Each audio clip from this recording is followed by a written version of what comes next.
to First Things First. We've got fans. We've got a fan. We are live here at Progressive Field in Cleveland, Ohio. Right and everything. Site of this year's Major League Baseball All-Star Game.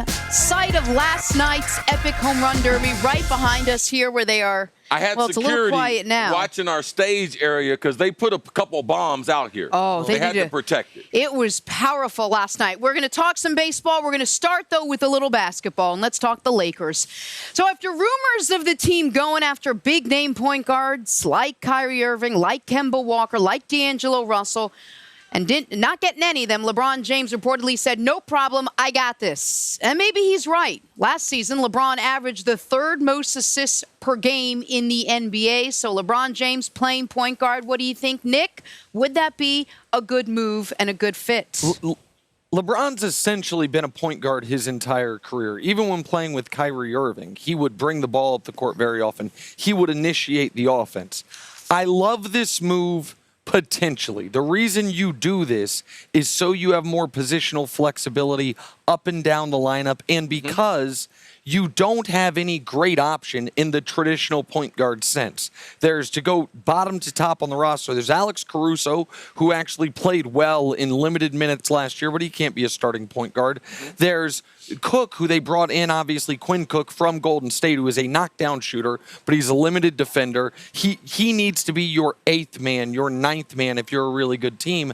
And then there's the guy who I was afraid was going to be the starting point guard, the single least effective player on the Lakers all of last season from a plus-minus standpoint, from a on-court, off-court with LeBron standpoint, Rajon Rondo. One of those three guys was going to have to be your point guard unless LeBron stepped in and actually filled that role. So I love this for the Lakers. Now, what they do with the rest of their starting lineup, does this mean Anthony Davis plays the 5 like I think he should in that starting lineup? That is yet to be seen. But these are the types of moves, see, that now the coaching staff has to figure out. One of the dominoes that fell when Kawhi doesn't pick the Lakers is this coaching staff that has a lot of experience on it in Lionel Hollins, Jason Kidd, and Frank Vogel, but not a ton of success, is going to have a lot of complicated questions lineup-wise. Who starts the game? Who closes the game? What is our best unit? How many shooters do we need on the court with LeBron? Who guards the opposing team's point guard? Because that's something LeBron is not going to be doing throughout the regular season.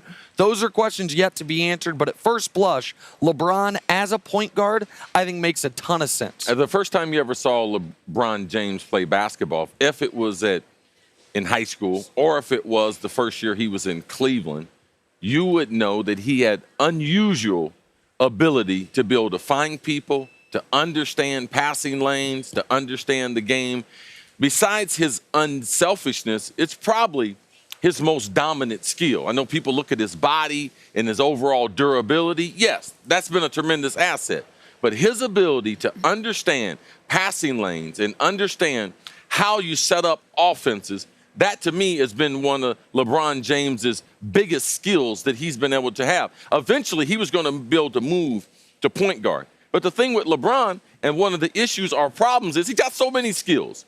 We could move him, if we wanted to go small, we could move him to the 4. He could play power forward. He can play point guard. He can play the wing. He's done all these things throughout his career. But what's best for the Lakers is for him to be the point guard. And I believe, Nick, you talked about that coaching staff.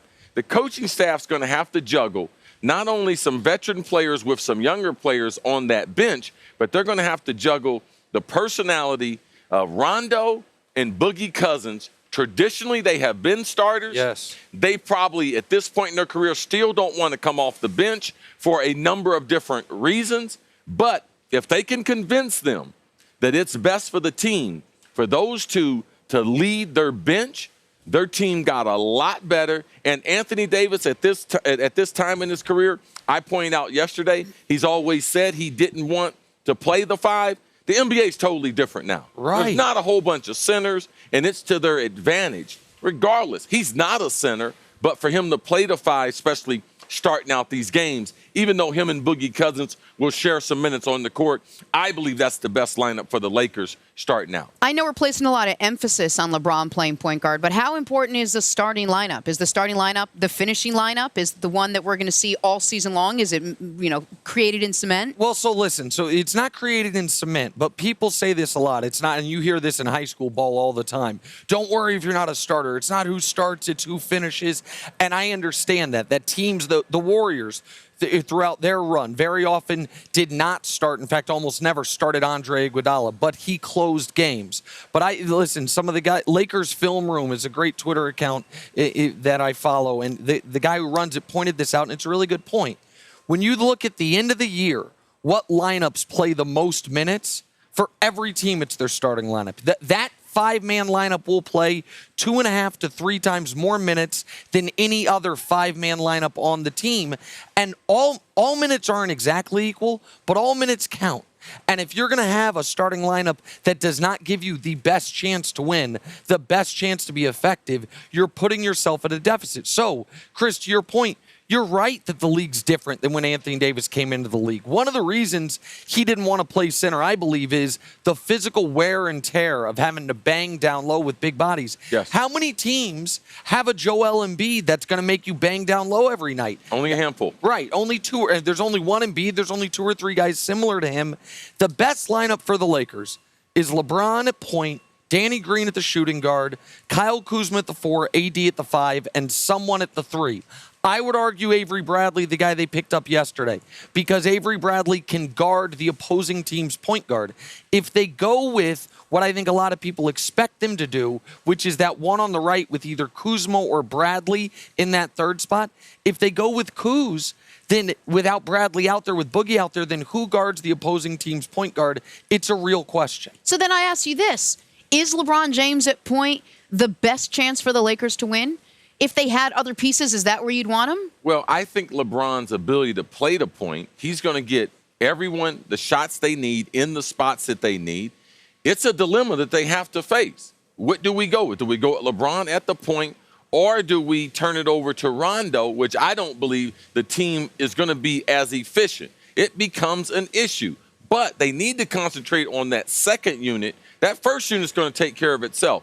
And if Boogie Cousins plays the way that he should play, if he plays the way he played at the end of the season, not the way after he tore his quad, then he could earn his way back into that starting lineup. But starting off, they should start off. I like Nick's proposal, even though yesterday I talked about Anthony Davis not wanting to play. You've seen Anthony Davis is going to make concessions. He did that with the signing bonus, with the trade bonus that he had. LeBron's done that, giving him the number. These are the types of things that allow you the flexibility to make you a better basketball team if you're in pursuit of a championship, which everyone on that roster, right now they got 14 players on that roster.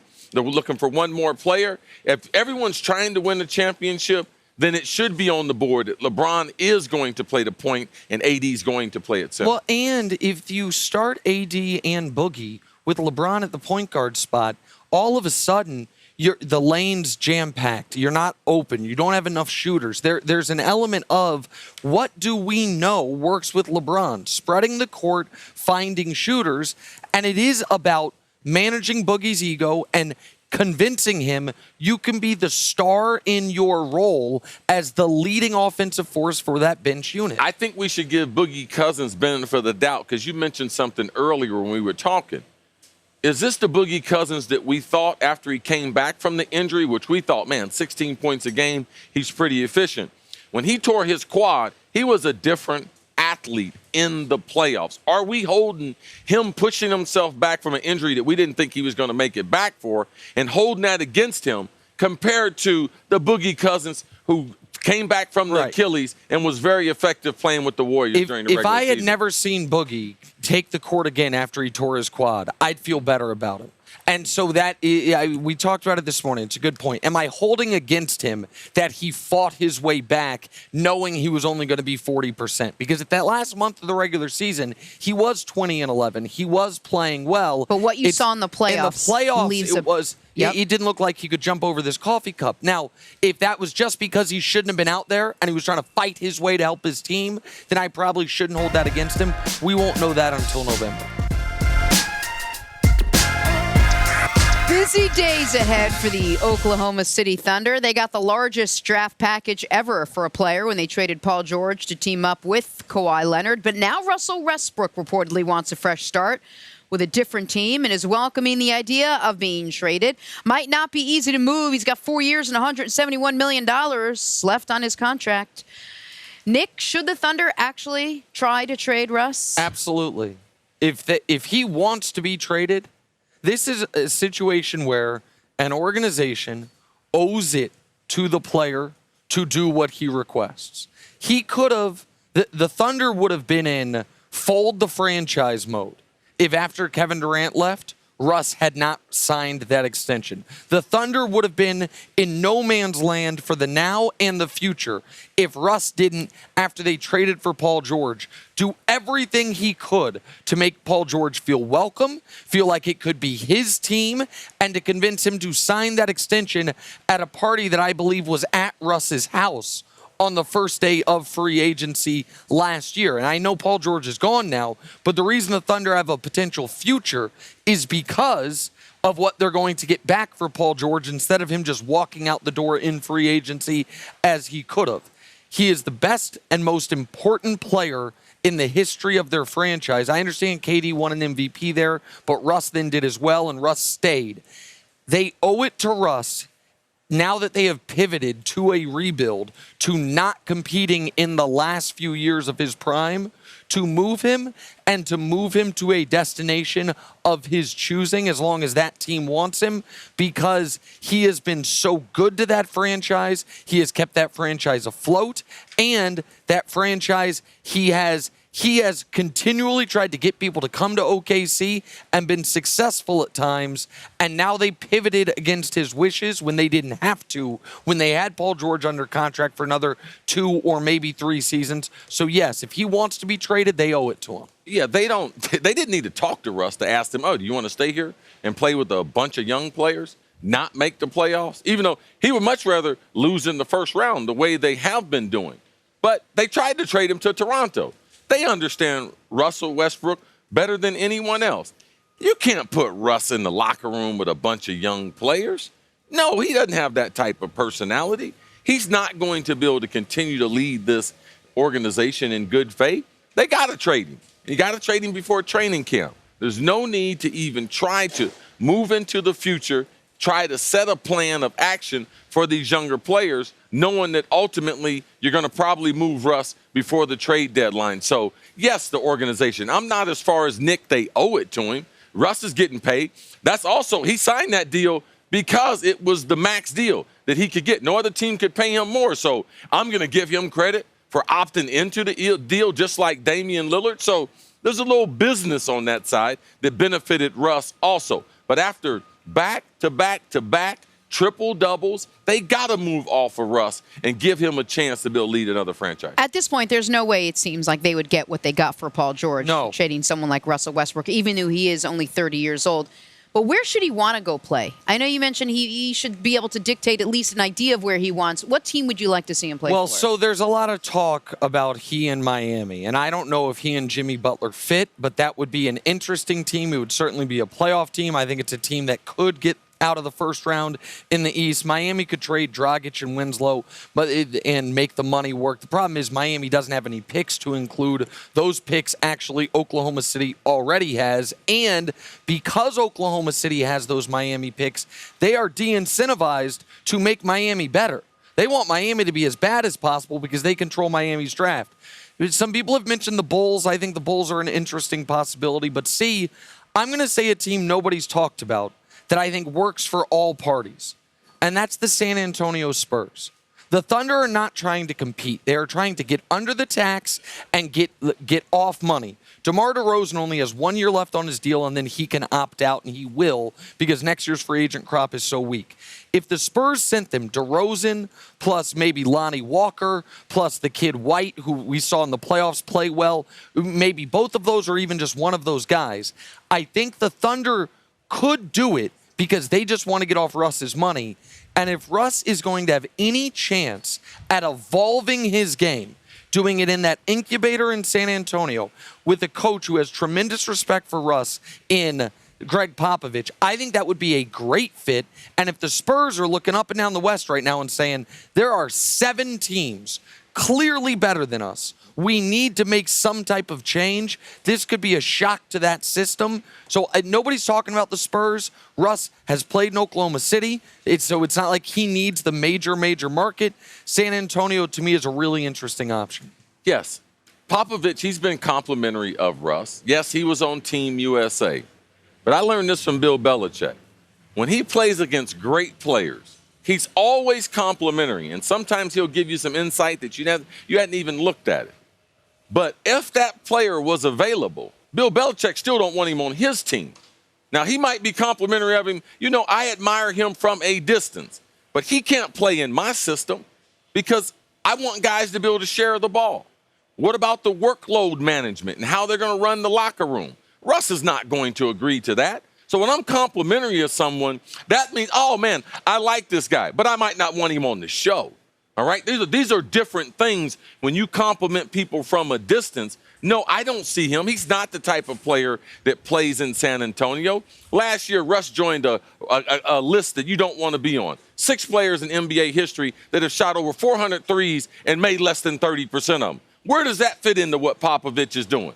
Pop only wants to coach a few more years. Man, Russ will take him to an early grave with the way he plays basketball. But CC, the same way players go to New England and they change to be able to fit into Belichick's system because they know he's a great coach and he knows how to win. You don't think a guy like Russ, who's still relatively young, who hasn't tasted much winning there in Oklahoma City, could go there under the guise of, I'm going to help take you to this next level? Nope.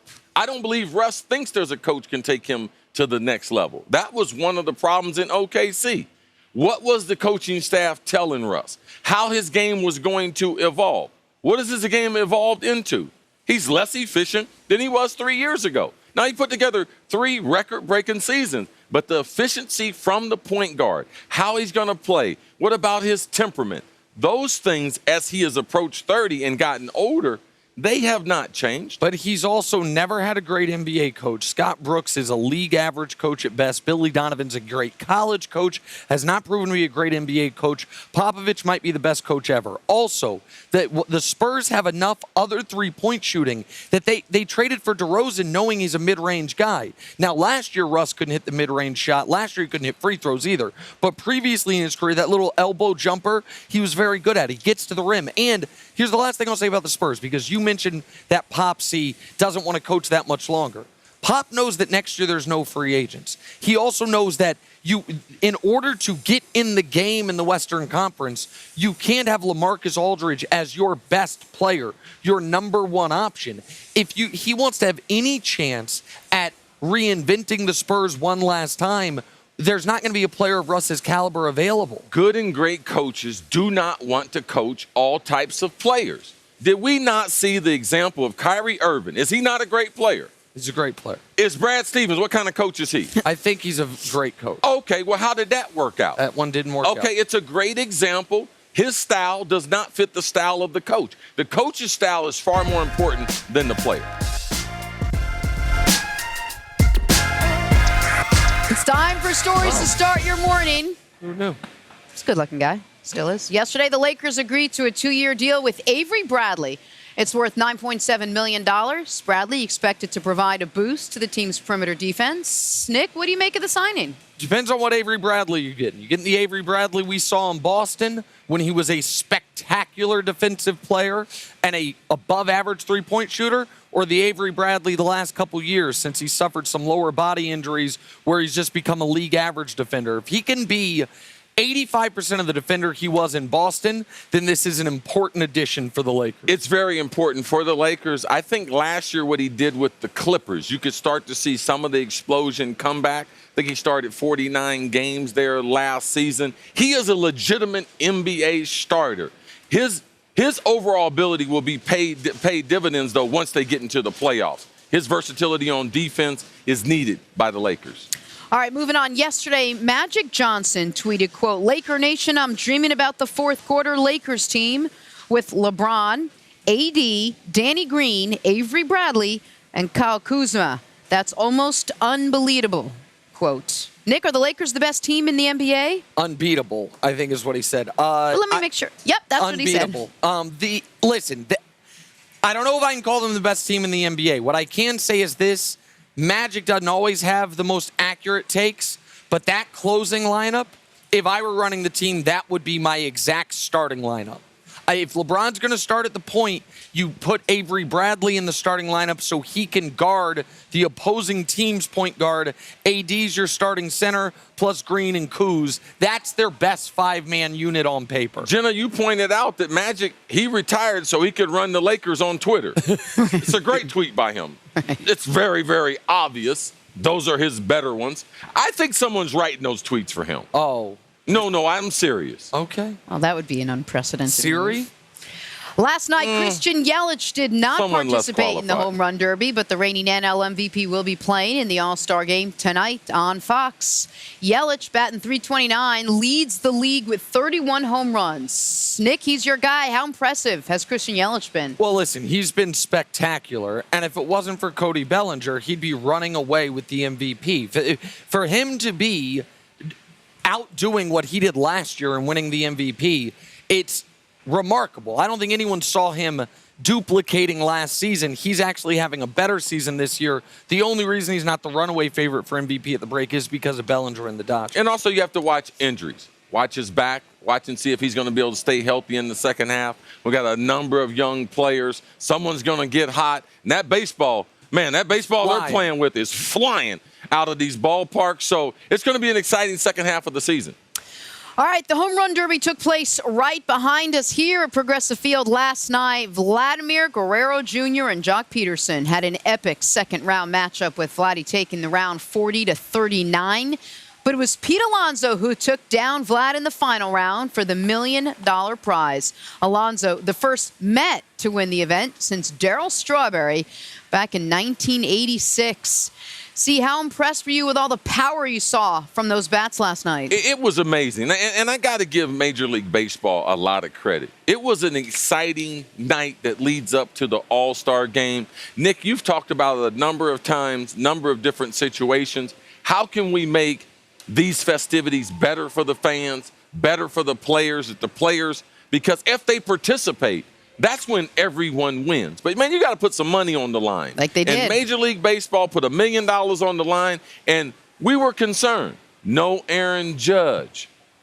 Some of the other. No Trout, no Stanton. I mean, some of those No players Harper are from like, last year. do we really have enough? They put Vlad in there, even though he didn't earn it, having the type of stats, and he put on a once-in-a-lifetime type show. It was very exciting. Man, hats off to Major League Baseball for the excitement that they've created around this event. Now we have younger players that are starting. In batting practice during the regular season, they're practicing the Home Run Derby so they can get a chance at that $1 million.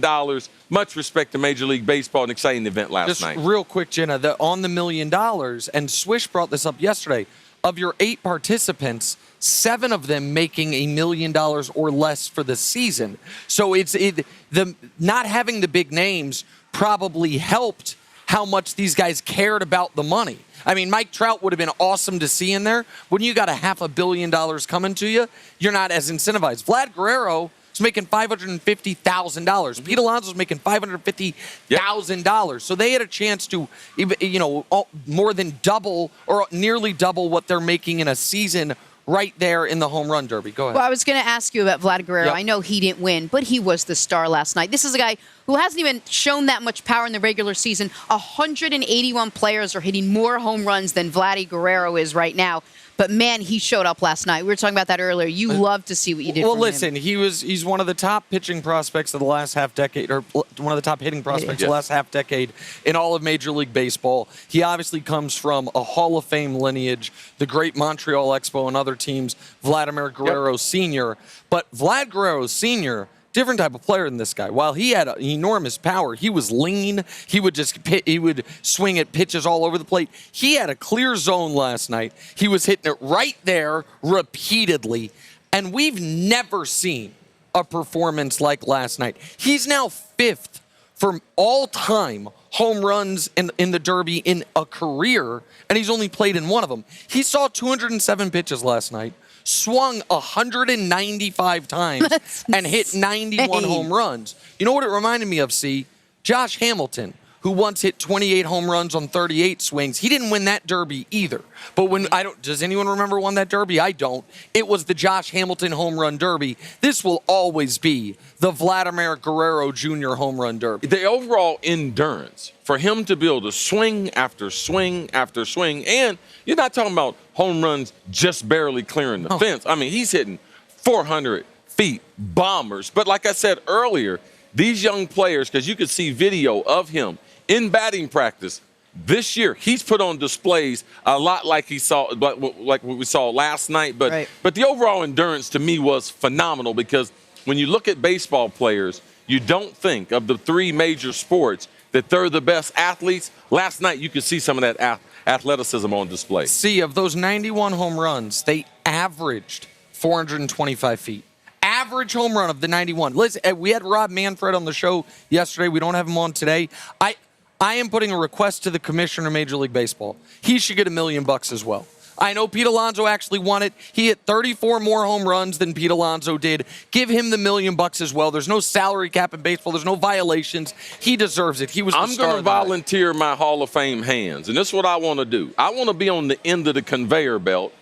Every one of those baseballs, I just want to be able to touch them to make sure before I pass them off. Okay. Every one of them, I'll volunteer myself. I'll do it for less than $1 million. Okay. Hey, give yourself credit. Who did you pick to win the home run derby? Oh, the winner? Pete Alonso. Yeah, my staff. They got me. Who did I pick? Senior. Vladimir Guerrero Jr. Yeah.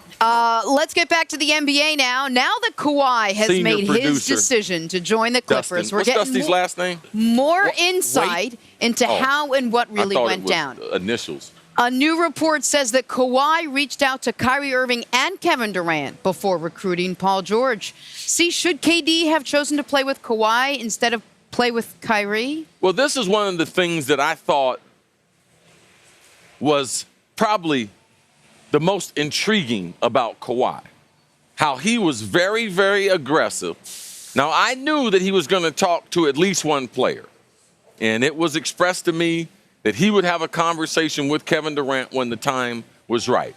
That's why when the initial list came out with both the New York teams on there, that was part of the plan, that he would be able to partner with Kevin Durant either in Brooklyn or in New York. We knew that Kevin Durant really didn't want to go to the Clippers for a number of reasons. I'm not going to say because LeBron's there or anything, but for a number of reasons, business-wise, he had set up shop there. But as far as the length that Kawhi went to, I'm going to reach out to Kyrie. I'm going to reach out to Paul George. And Kawhi is not a guy that has an extensive list in his Rolodex, in his phone, of guys that he's friendly with. Him and Danny Green, and that's about it. Kawhi is just not that type of guy. Paul George said himself how surprised he was to get the phone call, how surprised he was to hear from Kawhi. That he said, for a quiet guy, he's a hell of a recruiter. Yes. And so, it doesn't seem like he and Paul George, even though they're both from Southern California, both went to small schools, it's not like these are old AAU buddies, guys that have been good friends for 15 years. Yeah, these players and the power they have amongst each other is at an all-time high.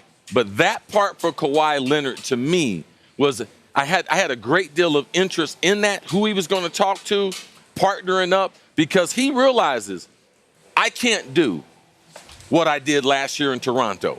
To be able to win more championships in this league, I need at least one other player.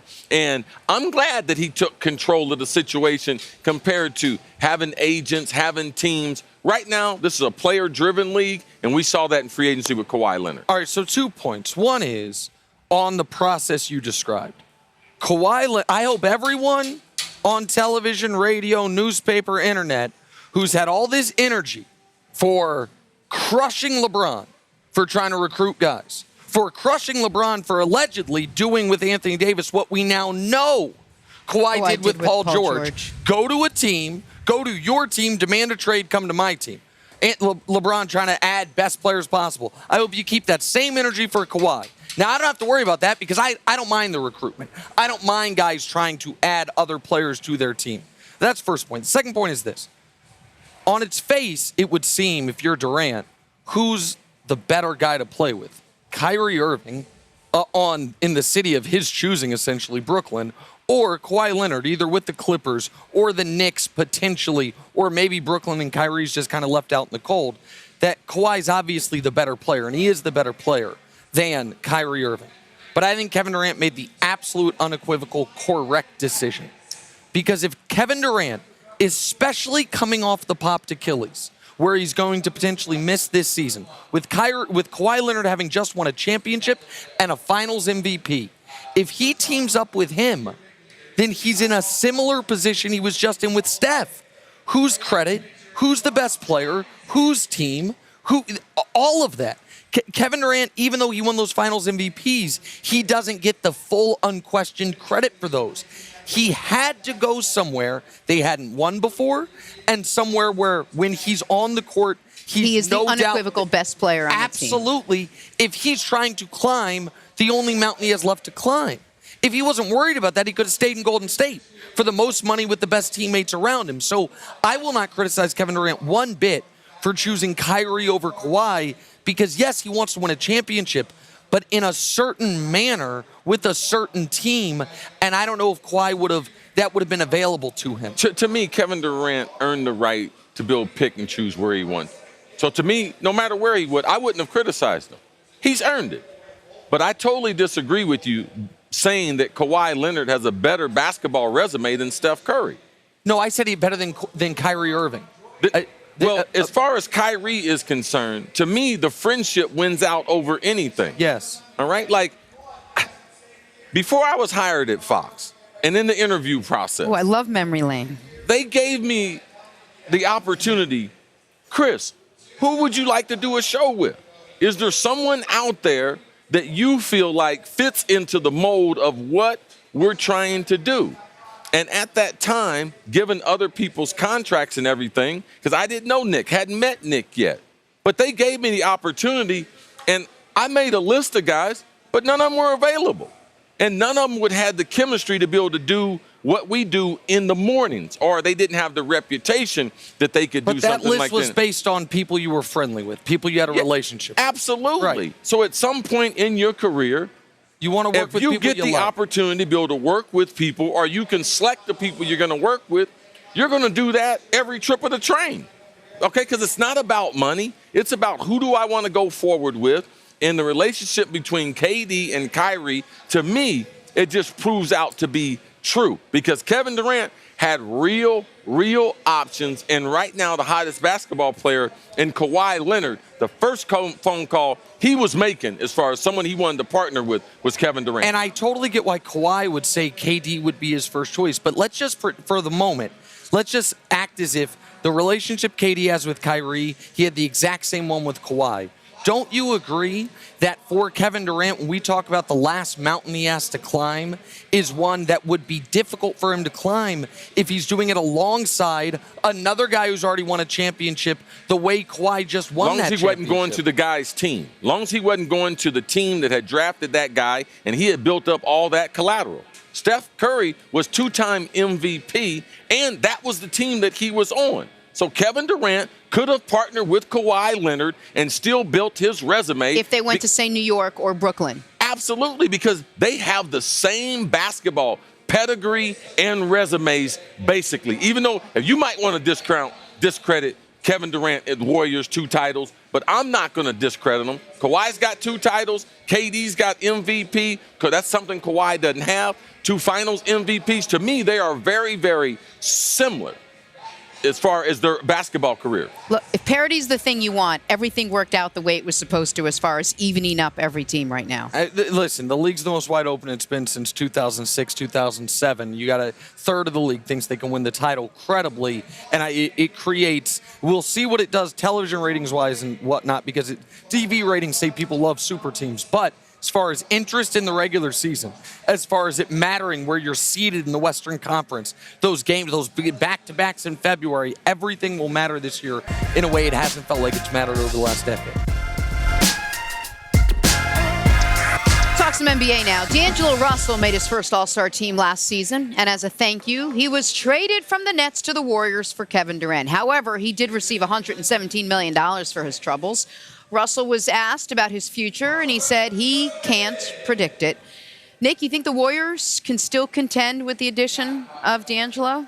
They can tread water until Klay gets back, and that's what this is about. When will Klay be back? We heard his agent release 5 to 7 months. I think it's probably more likely 6 to 9 months. But if Klay gets back well before the deadline, and they are able to look at their team and say, do we move D'Angelo now, or do we move him this offseason if Klay is not fully back by the deadline? Those are the question marks they have. The Warriors, as presently constituted, don't make sense. The Warriors, they make sense until Klay comes back. But once Klay comes back, you'll be starting 3 guards, one of whom does all of his damage in the pick and roll in D'Angelo Russell for a team that does not run the pick and roll. They don't use the pick and roll. Now, I mean, listen, D'Angelo Russell had 90% as many pick and rolls individually as the Warriors did as a team all of last season. For the Warriors, this was about gaining an asset. They were going to see Kevin Durant walk out the door for nothing. We now know that the first-round pick they had to attach with D'Angelo Russell is protected 1 through 20 and then turns into a second-round pick, so they didn't have to give up much in that regard, and they have an asset to help them tread water while Klay's hurt, and then when he comes back to either flip him at the deadline or flip him next season. But if the question is, Jenna, can this team, even when Klay comes back, Russell, Steph, Klay, win the West next year? Absolutely not. But see, what if in treading water, the team plays pretty well? What if in treading water, the team exceeds expectations? And then when Klay does come back, all of a sudden, they're in a really good spot in the West? Do you still try to move them? Yeah, they can be in a good spot, but it's still not enough for the West. The West is too deep, and they're not going to be good enough defensively. One of the reasons why they didn't win the championship outside of the injuries, they were not a great defensive team for the first time in 5 years. D'Angelo Russell is not an asset to playing great defense. Steph Curry and him on the court at the same time is not a great defensive team. They don't have enough athleticism to be able to play some of these backcourts that they're going to see. Now, we know they're not going to have a lot of size, even with Klay coming back. Say they play all 3 of those guards. They're going to put Draymond at the 4, Looney at the 5. They are an unusually small basketball team. So for me, this is about 2 things. One, Nick mentioned it in acquiring an asset, but the other thing was protecting the number 1 asset they have, Steph Curry. Yep. Because for the next 6 to 9 months, if that's how long Klay's out, you're able to move Steph off the ball. You're able to put some fans in those seats and entertain them.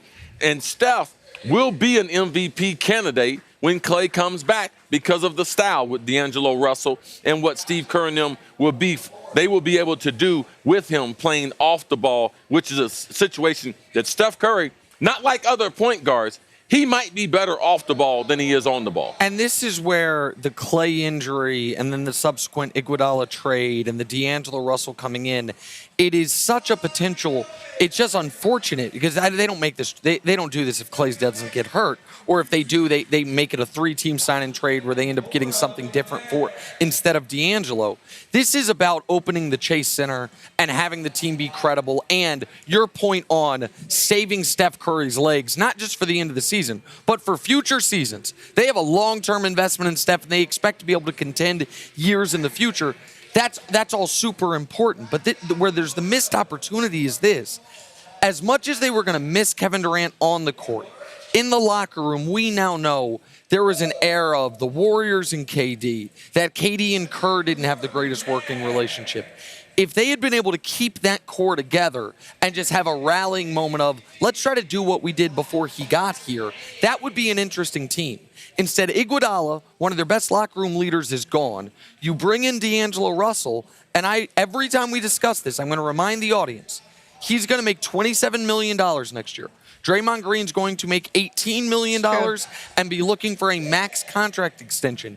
If you don't think that has the possibility for some locker room volatility, especially when Draymond and that team is dealing with more losing, even if they're above 500, more losing than they've dealt with in the last 4 years at any point, this is going to be, I heard Sherwood Strauss report that he heard from a coach across the league. we're going to get to see Steve Kerr actually coach for the first time with the Oh, Warriors. yeah. This is, and that might be unfair to Steve, but this is going to be Steve Kerr's most difficult coaching job by an enormous margin this upcoming season.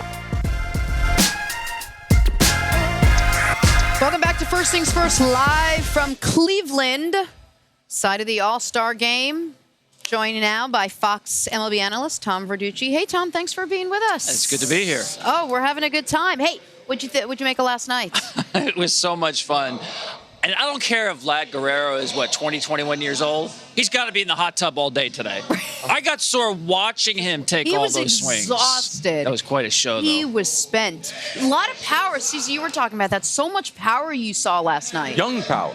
I mean, baseball's in good hands with these young players. Launch angles, trying to go for the long ball. We got a couple questions as far as the baseball team. All right, so A lot of people do. So listen, obviously Justin Verlander had some comments yesterday. I know Major League Baseball doesn't like those, but after the home run derby, Vlad Guerrero's great power hitter in any era. Pete Alonso seems like a transcendent rookie in any era. With that said, take those guys out of it. And last night's all about the long ball. What is happening with the baseball, and next year how do they adjust back to the norm? That's a great question. I'll give you a couple of ingredients. If you're going to bake this cake, right? You got a lot of ingredients. The main ingredient in carrot cake is carrot. The ball is the carrot, okay? But hitters now are, as you were saying, Chris, these young hitters, they know how to get the ball in the air. Nobody has to change their swings now. The next generation has grown up saying the game is played in the air, and that's how they improve their swing. So you got that. But the baseball is flying differently. There's less drag. Just quick example for you. Last year, the whole season, 82 home runs that went 450 feet. That's a bomb. That's a kind of home run where you tell your friends, did you see that? Right. 450. This year, halfway through, we have 100. We already have more home runs that have gone 450 plus than all of last year. You know, that's not a small margin of error. That is a change in the circumstances. And for me, there's no question the ball has less drag to it. Well, wait a second, because you said that twice. And we have a lot of fans out there that think that they're up on some of the nuances in all sports. The commissioner said it yesterday, too. All used the same word, used it twice, drag. Yeah. What is drag on a baseball? I know you can throw a baseball. Smoltzy's my guy. He put some heat on it. When they put the bat to the ball, what happens between the time the bat hits the ball and the time it lands at 450 feet, this so-called thing called drag? Yeah, I'm not going to get into scientific things like the Magnus effect, but I'll just imagine a just did. baseball cutting through the air, right? And if the seams are a little higher and the leather is a little tackier, the air is going to fight that ball a little more. Okay. Now you make the leather slicker, you make the seams smaller, it's a little smoother, and it's going to sail through the air a little more. And when these guys are hitting the ball 110 miles an hour, 120, it's going to sail really far. It's an element. It's like on a stealth airplane. You don't want any bolts. You want everything to be smooth. It's either the smoother, less drag through the air.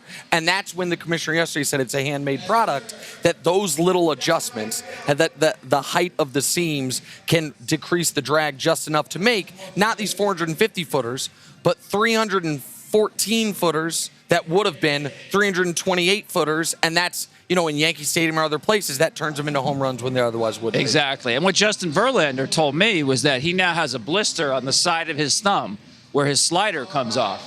He said he's been pitching a long time. His first time he got it was 2017 when we heard a lot about the baseball. Right. And now he has it this year. All right, well, last year's home run derby winner was Bryce Harper. Bryce Harper was not a part of it this year. You look back on what the biggest stories were in the first half. We'll get to who the best teams were. But last year we were talking Trout and Bryce Harper. It was Mike Trout, and one of them has been just ridiculously consistent in the first half, and that's been Mike Trout. How impressive has he been? Oh, my goodness. Mike Trout, he's been the best player in baseball. We all know that. What's amazing is he's gotten better this year. His chase rate, the times he swings at pitches out of the zone, career low. He now has more walks than strikeouts. Remember, Mike, when he first got to the big leagues, you could punch him out. Yeah, yes. He had trouble with the ball up. He doesn't have trouble with the ball up anymore. Watching Mike Trout play, man, I'm telling you, it's like Tiger back in the day. It's like LeBron, where you look on the field and you say, there's nobody out there like this guy. And I'm telling you, when you talk to his peers, the other players in the game, they recognize that. They talk about Mike Trout differently than they talk about anybody else. And he is this is going to be his 8th full season, and it will be the 7th time he finishes first or second in the MVP. It is unprecedented, and it is Bonzian or even more so as far as what he's been able to do. And so while everyone acknowledges he's the best player in the game, I'm not certain right now he's having the very best season. If he's not, it's because of Cody Bellinger. We've talked about Christian Yelich, the defending NL MVP, who's got, I think, 31 home runs at the break, maybe outdoing what he did last year. But Bellinger's doing it both ways. He's one of the best defensive outfielders in the game, what he's doing on the plate, and his team's the best team in the league right now, at least in my eyes. What have you seen from Cody Bellinger? We knew he was a great young player, struggled a little bit in the postseason, but this level I didn't see ever coming. What do you make of it? It's pretty cool. I call the National League the Belly and Yelly show because those two guys, man, it's amazing to watch both of them play. Cody's interesting. You know, he struggled a little bit last year. And after the season, he said, I'm going to work on my swing, tighten it up. And what he did was he looked at 2017. He said, I didn't look at anything from last year. I don't want to see what I did wrong. I want to see what I did well in 2017. And he got back to a little higher setup in the batter's box. And the way he just covers everything on the plate now is amazing. But you make a good point, Nick, about his defense. It's unbelievable the way this guy throws from right field. I mean, he was a pitcher in high school, and some people thought he'd be a professional pitcher. But I think the difference between the two of them is so narrow right now between Bellinger and Yelich. You take Bellinger because I think his defense is a little better than Yelich. But when you look at the numbers, Yelich has been a little bit better in clutch situations than Cody. Again, the difference is so narrow. All right, I want to bring up the New York Yankees just because they've been so great and no one thought they would be when they were just riddled with injuries from top to bottom. Somehow, some way, Aaron Boone was able to put up, 87 lineups in 88 games, something insane. Ridiculous, without Stanton, with Aaron Judge missing, 54 games or something. How have they become maybe the best team in baseball? It is amazing. It's a credit to their player development system and to Aaron Boone. It's a great point because they never used that as an excuse. It really was next man up. But the next man up was typically somebody that the Yankees saw things in that other teams didn't. Did not. Luke Voit, Cardinals didn't know what they had. Gio Urshela, Indians didn't know what they had. You go up and down the guys that kind of stepped up for the Yankees, and they weren't star players. They were replacing stars with Stanton and Judge and the guys you mentioned. But I think Boone has done a great job. I really do, the way he's used the entire lineup. This is a scary lineup when they're at full strength. We really haven't seen that yet. Stanton back on the injured list. I mean, I think when they're healthy, Encarnacion there now, that's the scariest right-handed hitting lineup I've ever seen. If I'm a left-handed pitcher, I'm telling you, I've never seen more right-handed power in one lineup. Hey, Tom, we got to talk a little pitching. Let's go to the Nationals. Max Scherzer there. Are the Nationals, 2 questions. Are the Nationals going to trade him? And the more important question, at this age, 34, is he pitching better than at any other point in his career? Well, first of all, he's not going anywhere. He's not. Teams want him. They can't get him. He's too good. And, yes, I believe this is the best that he has thrown the baseball, which is saying something because he's headed to the Hall of Fame. Max Scherzer works as hard as any pitcher in the game. I mean, we saw last night, it was kind of a showcase of the game getting younger. There's no doubt about that. And very rare to see guys in their 30s now continuing to excel at an elite level. Max does that. I mean, he's an old school guy. He's out there running 3 times between starts. He's so dedicated to the game. When he warms up and takes his bullpen sessions, he does it in full uniform. He has to wear the uniform that he's going to pitch with. Most guys go out there in their workout gear. Right. But he takes the game so seriously. He's always getting better. Yeah, right now, to me, he's the clear front runner again for National League Cy Young Award. But, yeah, Nats fans, don't worry. He's not going anywhere. Even at age 34, playing that 34. well, too. Exactly. I apologize for my East Coast bias here. I want to go back to the Yankees for one quick moment. Given they've got a half dozen guys with double-digit home runs, Judge isn't one of them because of injuries. Stanton obviously isn't one of them because of injuries. Given how great the lineup's been, do you think there's any element of, did we need Giancarlo Stanton? That's part 1, and part 2 is, do you think they end up getting Bumgarner? I think there is a little bit of element there because, the addition of DJ LeMahieu has made them a different lineup. They're harder to pitch to because he puts the ball in play, keeps the line moving. Stanton, not so much. He's going to get you the home runs. But nobody knew that. No, they didn't think he would be this good. That's true. But I think in the playoff atmosphere, we'll see. Because to me, if you're the Yankees or the Twins, I'll throw them in there. It's all about getting through Verlander and Cole. And the Astros. Period. Verlander and Cole. That's it. You got to get through those two guys at some point. It's not easy to do in a 5-game series or 7-game series. So, to your point, Nick, I think it's a lot of money left to Stanton, and that's money. I know there's no salary cap in baseball, but that's money that every team has their own cap that they put on it that can't be spent elsewhere on a team that is not struggling for offense. And I'm not trying to knock Stanton. I know he's been hurt. It's not his fault, but I just wonder if there's a bit of, did we have to make that move? Yeah, I mean, it wasn't a high cost, as you know. I think the price came down so low for the Yankees to get Stanton. It was like, we got to take this. I mean, this was like a sale on a Ferrari or something. It was too good to pass up. But I think in a postseason environment, it'll be interesting to see because nowadays, if you have the slightest hole in your swing, it's going to get exposed, and people will just pick at it and pick at it. But listen, he's still a guy. You make one mistake.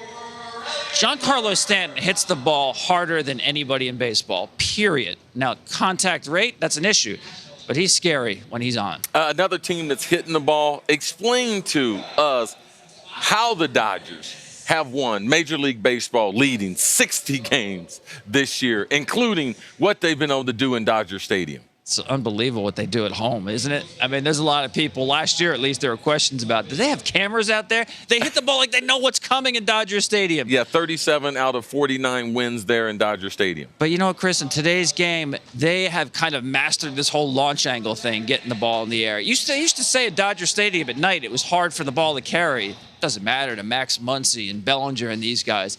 They know how to leverage the baseball as well as any offensive team, I believe. And I think their pitching actually is a little undersold. You know, I know in the last few years we've seen the Dodgers, their starters are out of there after 5 innings. They can't wait to go to the bullpen. Third time around, the analytics say go to the relievers. But now the way Ryu's throwing the ball, Walker Buehler is a total wild card for me. You know, he started the season slow because they slow played him in spring training. He was actually a little bit behind in workload and arm strength. I mean, he can be a dominator in a postseason environment. So Dodgers, to me, I picked them before the year as my team to win the World Series because they are the deepest team in baseball. I think at the trade deadline, they'd love to have another relief pitcher, most likely a lefty. Will Smith of the Giants fits them great. I think they'll make a move between now and the end of the month. All right, speaking of that, what do you think? Who needs to make what move by the deadline? Who do you see making the biggest ones? Well, I think it's interesting. You have the Yankees, the Brewers, the Braves, and the Astros all want a starting pitcher to get them to October and through October. Big name, obviously, is Madison Bumgarner. He's in demand. Guys like Zach Wheeler, Matthew Boyd are swing and miss pitchers who maybe some teams want above a Bumgarner. I always want Bumgarner in October, though. So I think you'll see a good market for relief pitching, which we see every year. But starting pitching is definitely in play this year. Those 4 teams stand out to me.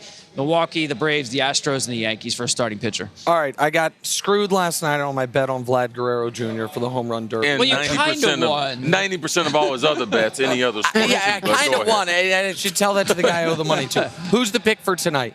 Who's the pick for tonight in the All-Star game? I'm going National League. Oh, I'm going upset. National League because I said this to Freddie Freeman yesterday. I said, Freddie, if you take the entire starting 8 position players out to dinner, you need to pick up the tab because you're the oldest one. Right. And one he's making 29. money. Yeah. So I'm going with the young legs. Okay, awesome.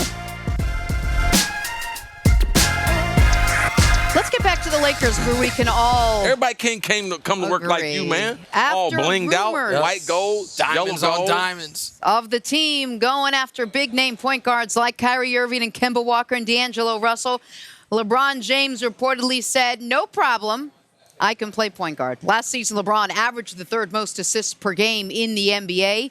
Nick, will moving LeBron to point guard make things easier or harder for him? Well, it ain't going to lessen his workload. I'll tell you that much right now. I mean, this is going to once again put the impetus on LeBron that for his team to compete for a championship, he needs to play like an MVP. Now, I believe he can do it in year 17.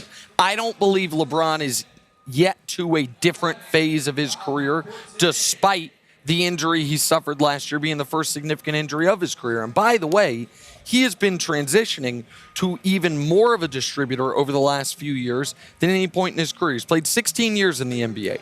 4 times he's averaged 8 or more assists. 3 of those 4 times have been the last 3 seasons. He has set a new career high in assists per game, I think 2 of the last 3 seasons. He has been doing this because he's been a de facto point guard. Now he's just going to be the official point guard, which for the Lakers' purposes, the reason that matters is it means Rajon Rondo can't start. And it means Rondo and LeBron will play limited minutes together, and that was a duo that did not work last year. So I like this move for all those reasons. Now, if you think LeBron needs to be playing 29, 30 minutes a game, that just ain't going to happen. And if he's to the point of his career where that's what he needs to do, then the Lakers aren't a championship contender. Because the way the Lakers win a title is they have 2 MVP candidates in LeBron and Anthony Davis. They don't have a good enough rest of the roster if LeBron is to a different phase of his career. I don't believe that he is, and I think he's kind of always been a point guard in sheep's clothing, if you will, throughout his career. He's just 6'8", 270, so they never named him a point guard. Yeah, Chris Paul's not even to the point where he's only playing 29 minutes. So even thinking LeBron should limit his minutes now, no, that's not where LeBron is. Last season, yes, the injury, but he's not where his workload has to be cut back into the 32 to 30 minutes to be able to preserve his body. I don't necessarily agree with you that the point guard position creates more work.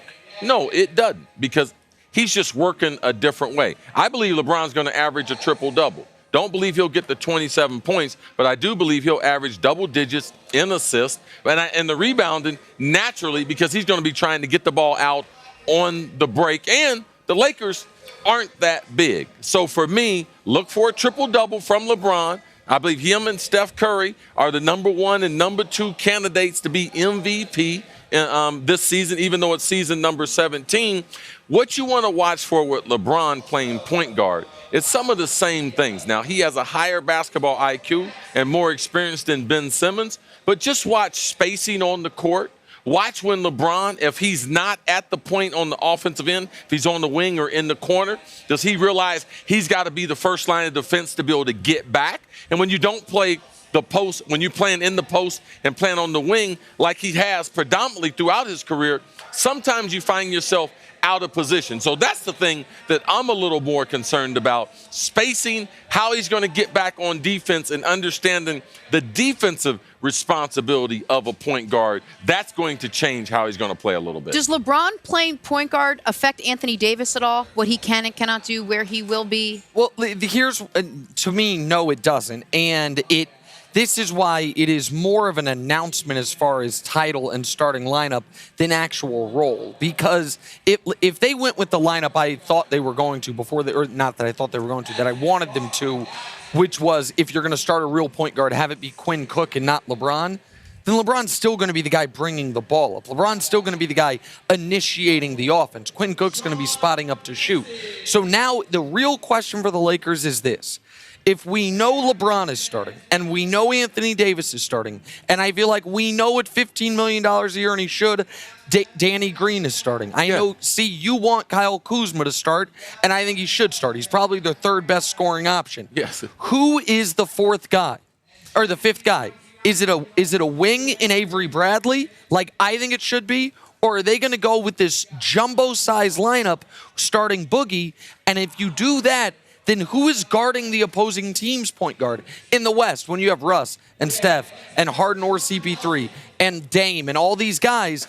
If you ask, Danny Green would be the obvious answer on that lineup on the right, but Danny Green's a great wing defender. You want him to guard the opposing team's best wing, not the opposing team's point Even though guard. he did do some of that with Kyle Lowry there in Toronto. You just don't want him doing it for a full the whole game. Season. Yep. What they have to do with the coaching staff is work it out with Rondo and Boogie Cousins to let them know we're coming in the training camp with that starting lineup that you're proposing. But you have to realize with injuries and everything, and you can't limit veteran players their minutes in camp. If they beat out the guys and they're playing better than the other guys, you have to increase their minutes. So you have to have that conversation with them. Rondo predominantly has been a starter, has come off the bench a little bit. Boogie Cousins, less than that. 95% of the games that he's been in, he's been the starter. So you must have the conversation before you even start the season. All right, busy days ahead now. Let's talk some basketball. For the Oklahoma City Thunder, they got the largest draft package ever for a player when they traded Paul George to team up with Kawhi Leonard. Now Russell Westbrook reportedly wants a fresh start with a different team and is welcoming the idea of being traded. Might not be easy to move him, though. He's got a 4-year, $171 million left on his deal. Nick, should the Thunder actually try to trade Russ? If he wants to be traded, absolutely. Unequivocally, yes. They owe it to him. He has been loyal to that organization. He kept that organization afloat after Kevin Durant left. He helped recruit Paul George into staying, and now I know Paul George a year later elected to leave because Kawhi then recruited him, I guess, better in his home area of Southern California. There was an allure to him there. But if Russ doesn't get Paul George signed that extension, then the Thunder are left with nothing. Instead of 7 first-round picks, Shai Gilgeous-Alexander and Danilo Gallinari, which they got for Paul George. So if Russ has decided, as he's now 30, will be 31 at the beginning of next season, that my timeline and the team's timeline no longer match up, then yes, they owe it to him to trade him, and they owe it to him to go to him and say, give us a list of teams you'd be okay with, and we will talk to one of those teams to try to work out a move. I'm sure there have been a number of conversations with the teams he'd prefer to be traded to. But it's also, the list is, that's not a real list, though, because it's more about which team can accept the salary, which team potentially might have more assets for them. But when you trade James Harden, Kevin Durant walks out the door, you trade Paul George, who's been there, 2 seasons? And you agree to a trade when he requested, you got to trade Russ. You can't keep him on that team. You can't hold him hostage, make him stay there when you trade away their second-best player in Paul George when Russ was drafted by the franchise. So I think that when they originally tried to trade him to Toronto, they knew you cannot bring West back with this young team with all these young potential assets. Of all the possibilities, places he could go, you mentioned a team that no one else is really talking about, but actually could be a decent fit. Well, I think the Spurs would make sense because the Spurs right now are in a position they have not found themselves in the last 25 years aside from last season, which is fighting for a playoff berth, not fighting for seeding, not fighting to be a conference finalist. And with Greg Popovich not potentially wanting to coach another 10 years, maybe just another 2 to 5 years, would they consider trying to trade for a player of this caliber? Because, and I put that trade on Twitter as well, and the response from everyone is Russ has no value. I understand that the contract is a big one, and I understand that he is not one of the 8 or 9 best players in basketball. But he is still, without question, one of the 15 best players in basketball, warts and all. And if you're the Spurs and you want, or any team that is looking at next year's free agents, looking at their ability to acquire a difference maker, who in the next 12 months is going to come available that's better than Russell Westbrook? The best free agents next year are DeMar DeRozan potentially, Boogie Cousins again if you think he's one of them, Draymond Green. None of those guys are Russell Westbrook. So the Spurs are the team I mentioned. The Heat are the team everyone's connecting him to. We know Detroit might be interested, but I don't think Russ would want to go there. Similar situation for Orlando. Yeah, Pop might not be coaching very long, but are we trying to send him to the cemetery?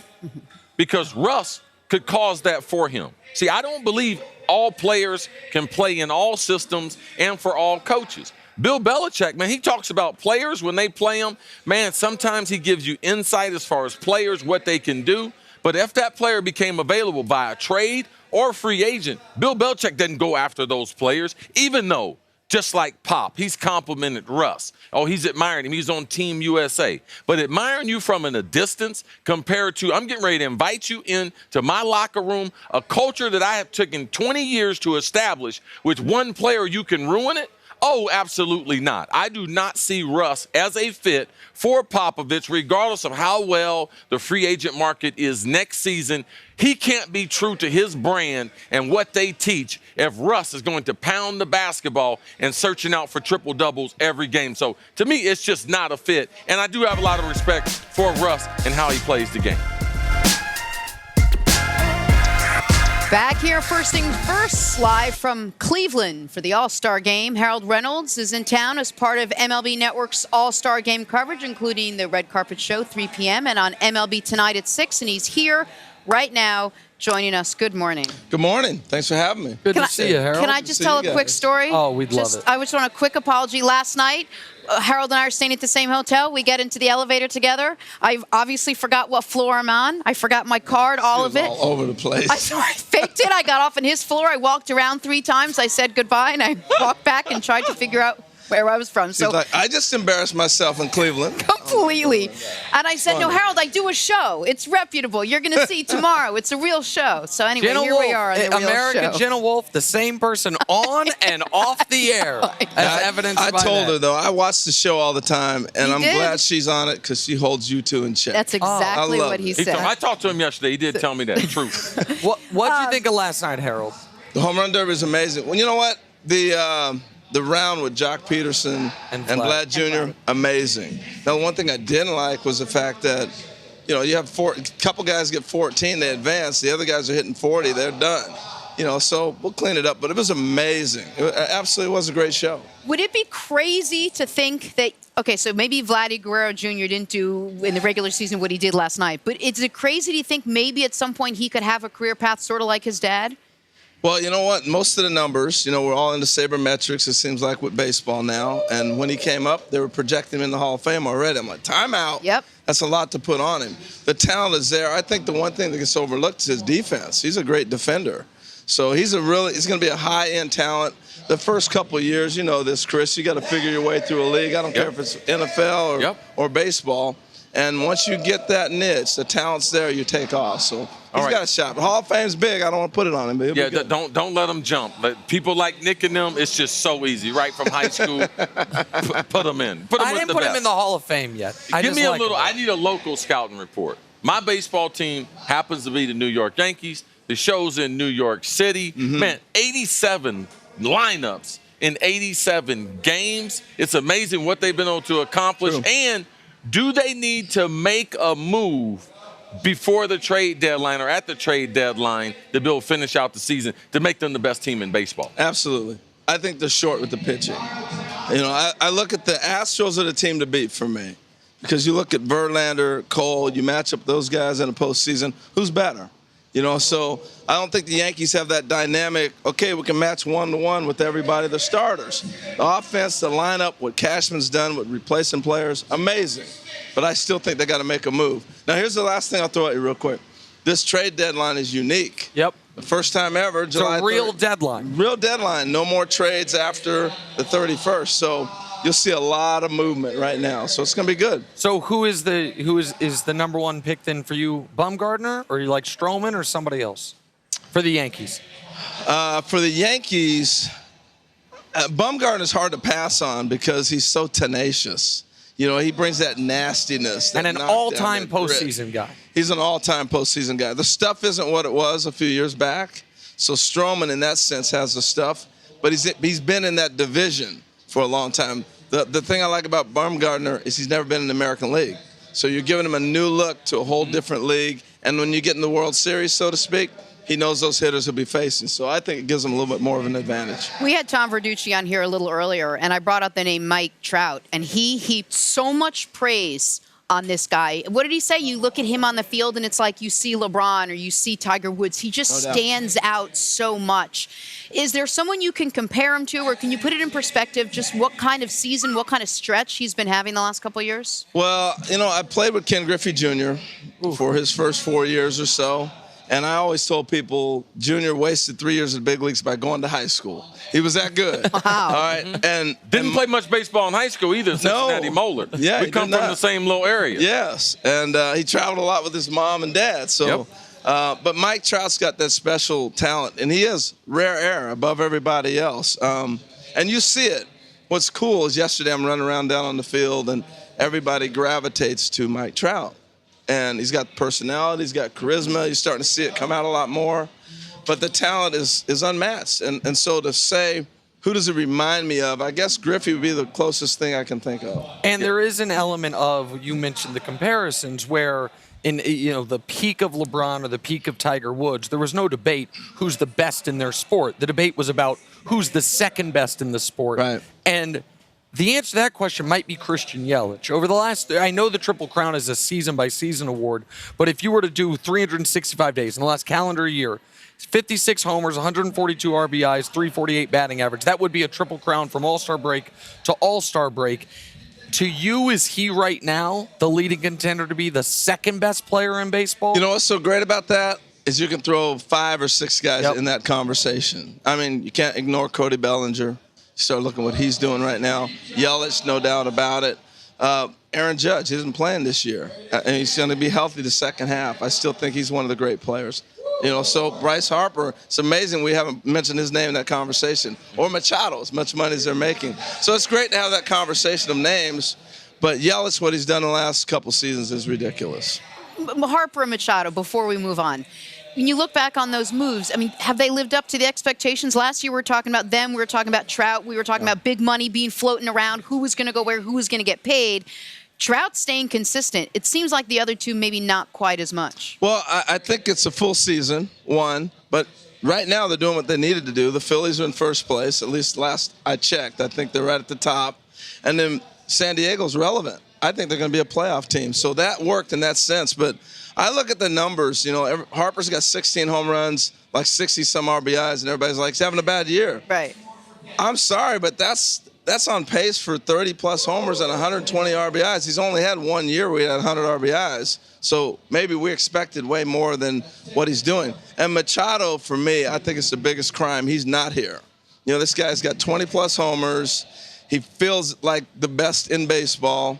And we got to highlight this guy. I think he should be in the All-Star game. Mentioning infielders, we talked about launch angles. We're talking about drag on the baseball. I got my partner over here talking about, man, the bolts. No, the bolts on the space shuttle.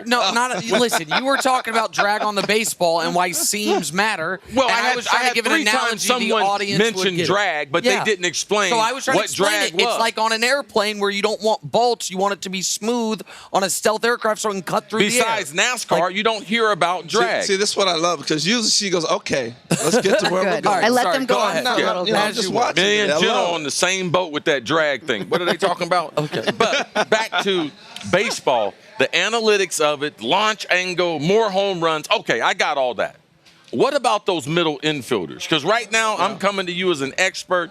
We got 11 middle infielders. They got 15 home runs, bro. Right. Now, is that just launch angle? Is that just teaching the middle infielders we're going to launch the ball? None of those guys are going to hit for average anymore? Is that just everything in baseball has even affected those guys? Well, I think the style of play. You don't have the 5'11", 160-pound middle infielder anymore. You got now with the fact that we're playing a shift in the game a lot more, so I can move Mike Moustakas from third base to second, put him in deep right field. You don't have to worry about getting taken out in the pivot. So that's changed the position. And now you throw Moustakas, Shaw, Muncy, all these guys, and they're hitting 25, 30, 40 homers, changes the whole game.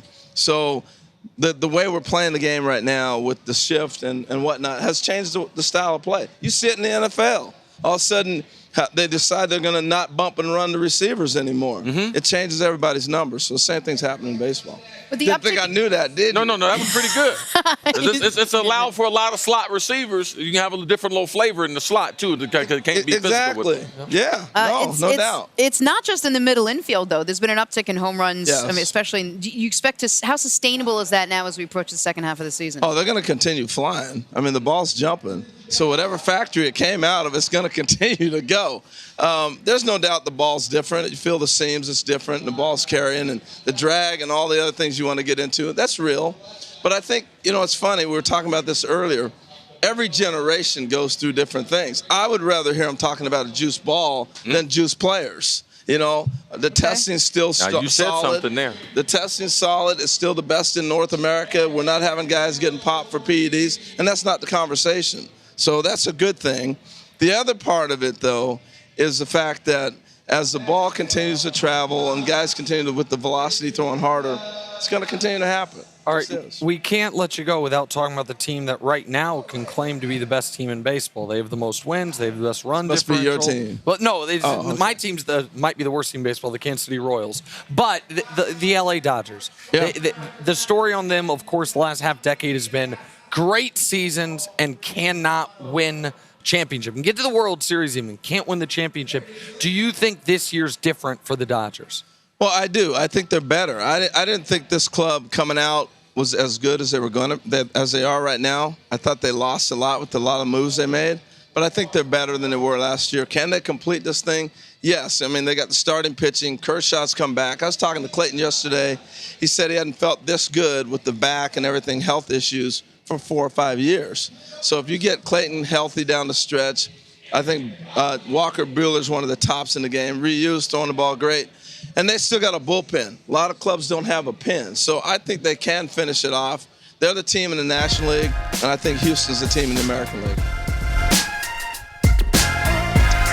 Welcome back to First Things First. We are here in downtown Cleveland for the 90th All-Star Game tonight on Fox. Who better to talk to than one of the guys who will be in the booth, Hall of Famer John Smoltz. Smoltz, thanks for joining us. Good morning. Good to be on. All right, let's start with what we saw out here last night. We've been talking all morning, just so much power, the youth, all of it. But then there's Vladdy Guerrero Jr., which you didn't think he was going to be able to put on that performance if you've watched just the 8 home runs he put on in the first half of the season. But how impressive was he? It was impressive. Obviously, he came here just to do that. So Sure. all his energy was for that. And it's showcasing the great young talent that we have in this game, which is mind-boggling. I still can't get my head around it.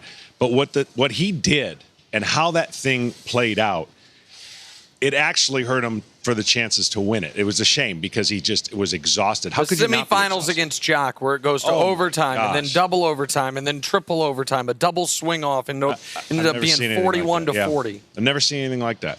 Yeah. And it was unbelievable. John, you're one of the few people. You faced his dad 23 times. So break it down for me, his dad's swing and the swing that we saw last night, and project what kind of Major League Baseball player he has the potential to be. Yeah.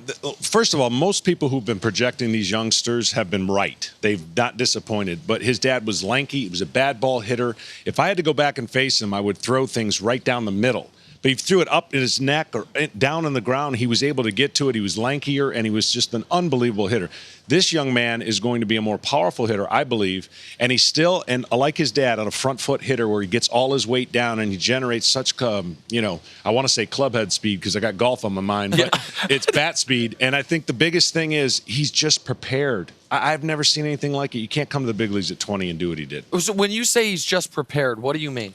He grew up in the game is one thing, but the way that the youth play baseball today is kind of a positive and a negative. They're more prepared for the showcase games and this Big kind of stage. event, but they're also bringing in more injuries, which we've seen. The injury factor is evident in baseball, but the youth and the readiness, there's no chance I could have been ready like some of these guys. I had to go through the development that fortunately I did to make me the player I am. They're ready now, and that has a lot to say for how they've been brought up. You mentioned the influx of all this great young talent. I want to stay there for a moment because we see this in sports. You go through ebbs and flows over decades or so. In the NFL, for example, you had the great quarterback crop of 2004 draft and the few drafts before, and the quarterback play is still so high because those guys haven't retired and new young quarterbacks have come in.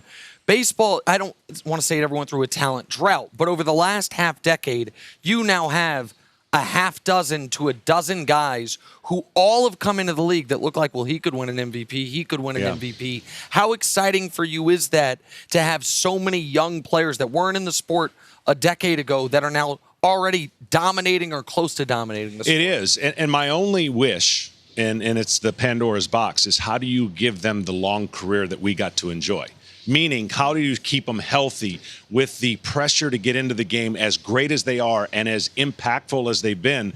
There's also the ability to, personality-wise, lose a few of those players for a year because there is so much expected of them. If you would expect me at 2021 to go dominate on the mound, I would have spent a lot more time in the minor leagues going, this league I'm not ready for it. So that is a credit to what baseball and talent and training and all the strength. These guys you can't grab their arm and go, oh, now I know. Now I know why you're hitting at 450 feet. They're more prepared for the moment, and the game philosophically has allowed them to be more prepared for that moment. It's not just the young guys. Let's talk about a guy like Verlander at age 36. He's still going to be out here. How impressive is that? You know, I tell, whenever I get a chance to speak, I say, if you're a young pitcher, if you don't study him, you're doing yourself a disservice, because he's a guy who's evolved within the game of different philosophical changes, and he's learned how to preserve and use the talent he has. Most young guys come in the game today and they're firing it as much as they can, right? That's what they're asked to do, max effort. He learned how to change speeds, save some gears, throw 97 at the 9th inning instead of always coming out in the 1st inning. And he's learned with his, mechanics and freakish and talent. And some discipline also to be No able doubt. to hold back and bring that out at the end. That's not easy to do. He's been able to pitch through a situation where now he's been given credit to be able to do that. It's harder for a young pitcher to come up and trust that without having any innings under his belt or any experience or success. So if you're a young pitcher, look at him, ask him questions, because my desire when I played, and I'm sure when you played, I want to play as long as I can. I want to be as good as I can, as long as I can. And I was always asking questions to the people in front of me, and what did you do, and pick their brain and stuff. And if they're not looking at Justin, you can look at Max and his ability to be able to pitch at 34. We're seeing some of the best baseball. Him and I also share some, not only being Hall of Famers, we shared kind of the same physical therapist guy who helped us elongate our career. Yep. Do you think the younger players are still trying to aspire to play as long as someone like you play? I don't think so, and I think the reason is because the way the game has evolved. It's you're in quicker, and you're asked to do a lot more, and they're training sport specific. There's that, again, that's that Pandora's box. They're greater, they're stronger, they're faster, they're hitting the ball farther, they're throwing it faster. But the question's going to be long term, is it giving them a longer career? And they may not need it. That may be one of the things, too. The games have changed and how we're equating what success is in the game. It's kind of like in basketball. The reason there's more three-pointers is because they're shooting more three-pointers. Right. The reason there's more homers is because they're playing for the homer. And part of that philosophy and the ability to train an athlete differently, look, I think you should have body fat to play this game. And if you don't have any body fat, you got more risk of injury, and because you're too tight. Great and this point. game is played in a whole different level than it is football, basketball, or baseball. It's a longevity. It's a marathon. And so a lot of the injuries I see today are based on the guys look so good. Right. And they're so physically fit, they don't have enough flexibility to last, I think, at times. A lot of people think, to cross mixed metaphors, somewhat the injuries Tiger Woods suffered had to deal with when he got so rocked up, when he got so physically fit that his body wouldn't give as much. Let's talk bigger picture-wise. At the break, Major League Baseball, Fox, anyone involved in the game has to look at the standings and smile. It's like, oh, the best team in the American League plays in New York, and the best team in the National League plays in Los Angeles. Yeah. This is, as far as nationwide interest, those are two pretty good teams to be headlining. Let's start with the team that we live real close to, Chris's favorite team, Jenna's team, the Yankees. The Yankees have been able to do it despite overwhelming injuries. 87 lineups in 88 games. How impressive has Aaron Boone been and their ability to deal with those injuries and still find themselves first place in the standings despite the Rays and Red Sox being really good teams? Aaron Boone's done a great job. Brian Cashman deserves a lot of credit for not just assuming everything's going to go well, creating depth, creating an opportunity to give them flexibility when injuries happen. Listen, the Yankees are interesting because they're a much different team than what they were created to be. And what I mean by that is the home runs, everyone knows that they're going to hit home runs. But I think they're more equipped to make a deeper run because the strikeouts are being less and less. Like you can pitch to that lineup in the past, even as fearsome and as gaudy as they look at the plate, but they have flexibility for guys like LeMahieu. Torres is a totally different hitter. They've put together a roster that I guarantee you, they may not say it out loud. They're looking at the Houston Astros pitching rotation and saying, we got to beat them. Or the Boston Red Sox defending champs, we got to beat their rotation. How do we do that? And you have to look at the teams that you haven't beaten. We went through it for 14 years, of being there and almost coming up with championships and only having one. But I think the Yankees by far have done the most and may not be done add a piece or not. Or Well, two. how far can they go if they don't add anything else? We know they probably could use another starter, maybe a middle Right. reliever. But if they don't, how good is this team? They're good enough to that the way the style of baseball now, bullpens have taken a hit because of the usage over the last couple of years. You see the overall ERA has been up, and guys are feeling that effect.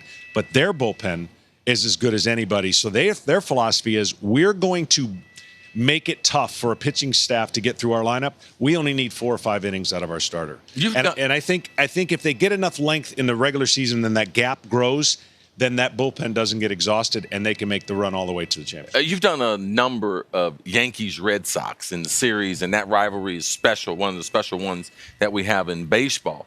But share with us the experience of going abroad. Yeah. Game in London. Yankees, Red Sox. We had the commissioner on. He talks about trying to grow the game, and you being a part of that telecast and that experience. Totally cool. Knew it in the offseason when that date was going to come. Players embraced it. I thought they did an unbelievable job. Look, we're creatures of habit. It's a long season. You don't want anything to interrupt it per se because you're a creature of habit. But when you embrace it, know it far in advance, they were great. They said all the right things. They took it upon themselves. I can only imagine as a player going to London and making an opportunity like that play out. That was phenomenal. It was me as a broadcaster. It was phenomenal. I turned it into a vacation and went to Scotland afterwards. So I think I've seen you travel though, and you got your golf clubs. Always. You and that pitching staff, man. Listen, forget the gloves, forget our uniform. Make sure our golf clubs are under the plane. Listen, you would have been playing golf in London. Yeah, I did. And when I'm in the airport, I'm looking, did the clubs make it? Forget my suitcase. Did the clubs make it? So, yeah, it was a great experience. A little unfortunate, the score of the game, but that just happened when something's new, 17-13.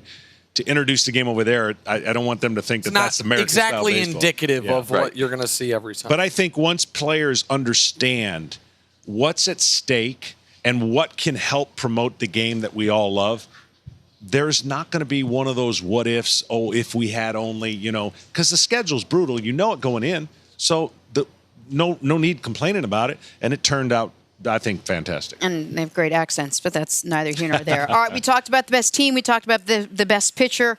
Far and away, the best player is Mike Trout, at least on offense. We talked so much about the power he has, how he stands out when you look at a team. How would you pitch to a guy like Mike Trout? It's the only thing we really haven't gotten to yet. I think about it all the time. When I'm out on doing a game, I don't get a chance to do a ton of his games. But when I watch him and break down film, I'm like, man, This guy has taken away a weapon that he used to be vulnerable. He used to be able to. He was striking out. It was at the upper end of the pitch, the strike zone. Then you try to expand his eyes down. You try to get him away from the plate, but then he can take you opposite field. He doesn't have any wasted movement. And as a pitcher, you want guys with wasted movement. You want guys swinging for power to create it and somehow exposing their mechanics. He doesn't. It looks too comfortable. It looks Albert Pujols-like. I'm already starting to get fears of Albert Pujols in the day of St. Louis. So when I marvel at him, we do take him for granted, unfortunately, because he is so good. Like that he's reached a level where we go, that's normal. Well, Pujols is the right example, right? In that if you look at, I will say this till the day I die, you can put the first 10 years of Albert Pujols' career against anybody. Any era, don't care, Ted Williams, pick the first 10 years of Pujols, and he's still a good, I don't want to denigrate what he's done since then. But Trout now, he's going to have his 7th first or second place MVP finish through 8 seasons. And because you mentioned you don't do a lot of his games. Why? Well, because his team, unfortunately, hasn't been great. This is obviously not something you dealt with. Your teams were almost always outstanding, 14 straight divisions. How do you think tough that is for him? He obviously signed up for it. He signed long-term with them. But his level of excellence being so high, and the team has not been able to consistently build a contender commensurate with his talent. I would first, I've never met his parents, but the first thing I would say to his parents, you did an incredible job. Because not everybody could do what Mike Trout's doing. He doesn't need to be out in the forefront. And everyone talks about, he should be more out there. He should be doing commercials. No, it's not. He's handled everything absolutely first class. As a competitor, as a guy who got a chance to do what you just mentioned, it drove me crazy to not win championships. I wanted to do whatever I could to win a championship. I wanted to compete at the highest level. I stayed, for the most part, 21 years in Atlanta. That was my personality. What I love about Mike Trout, He's doing what he gets to and he wants to do, and he has no regrets. Can I follow up on that real quick? To the people who criticize or try to lessen his numbers, saying, well, yeah, but he's not doing it in high leverage spots and his team's not winning. How fair do you think that criticism is? It's not. There is some randomness to baseball. You know, I was fortunate to be in a situation where at the time that I wanted to perform the most, I got a chance to do it. And you can't just push a button on everybody. And there's what you don't, what you realize, what you don't know is what you don't know. And when Mike Trout gets an opportunity, and I hope that he gets an opportunity to have 20, 30, 40 at-bats, he's going to put up those same numbers. I promise you. It's the same thing as Randy Johnson when he was struggling early. He's going to dominate. It's an aberration that happened. And it's not like he's in the NBA and he's playing on the Phoenix Suns, the Sacramento, and he's getting 25 points, where those numbers are reduced. I think that baseball does have that randomness to it, but we can't reduce his numbers because baseball, the game is played totally different. And listen, I'm telling you, you can't handpick enough players. He can do whatever he wants. He could steal 60 bases if they wanted to. He could hit 60 homers. He's not doing things selfishly to just say, look at me. He's doing everything in his power to make his team, best version of that team. And I have the utmost respect for a guy, to your point, who would love to be in the World Series a few more times. Got to ask you about tonight, your prediction and your prediction for MVP. Yeah, I think for the first time I've come here now, this is my fourth All-Star game, but I've been able to do a bunch of All-Star games and watch them. It typically is what? A low-scoring game, a lot of high velocity. I think for the first time we might see some runs. I think the National League lineup, to me, I look at it and go, oh my gosh, that's the best National League lineup I remember from a statistical category of every position when Ronald Acuna Jr. is batting ninth. Yeah. Unbelievable. The American League's got a great lineup. Usually it's always maxed out with great lineups. I think the National League has a chance to end this winning streak of the American League, even though Max Scherzer's not pitching. We got three basically first ballot Hall of Fame pitchers pitching in this game.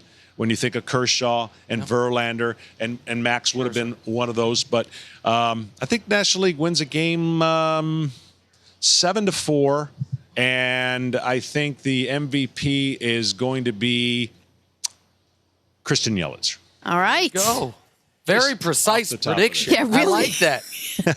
And the temperature at the time of the fourth run is going to be? It's going to be about 75 degrees. Knew The it. humidity will be down a little bit. Thank you for listening to the First Things First podcast. Remember, leave us a review and tell us what you think. Subscribe to the podcast on Apple Podcasts and catch us on FS1 Monday through Friday, 6:30 a.m. Eastern. For Cris Carter and Nick Wright, I'm Jenna Wolfe. So long, everybody.